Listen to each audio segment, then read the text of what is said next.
இன்னைக்கு நம்ம இந்த வீடியோவில் என்ன பார்க்க போகிறோம்னா 1 இயர் பேபிலேருந்து சத்து மாவு ரெடி பண்ண போகிறோம். அதுக்கு தேவையான பொருளெல்லாம் புழுங்கல் அரிசி, கருப்பு உளுந்து, பாசிப்பயறு, பாசிப்பருப்பு, கோதுமை, அப்புறம் கம்பு, கேழ்வரகு, அப்புறம் இது கூட தனியாக என்னென்ன வறுக்கணும் அப்படின்னா ஓமம், ஜீரகம், மிளகு இது மூணையும் தனியாக வறுத்து வச்சுக்கோங்க.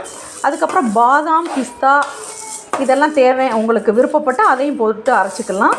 மணத்துக்கு ஏலக்காய் வறுக்கிறது எந்த இதுக்கு பதத்துக்கு வறுக்கணுன்னா இந்த அளவுக்கு இந்த கலருக்கு வறுத்து வச்சுக்கணும்.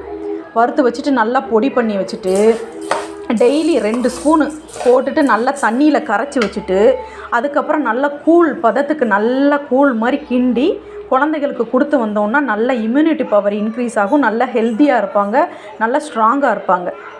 ஓகே, பிடிச்சிருந்தா லைக் பண்ணுங்கள்.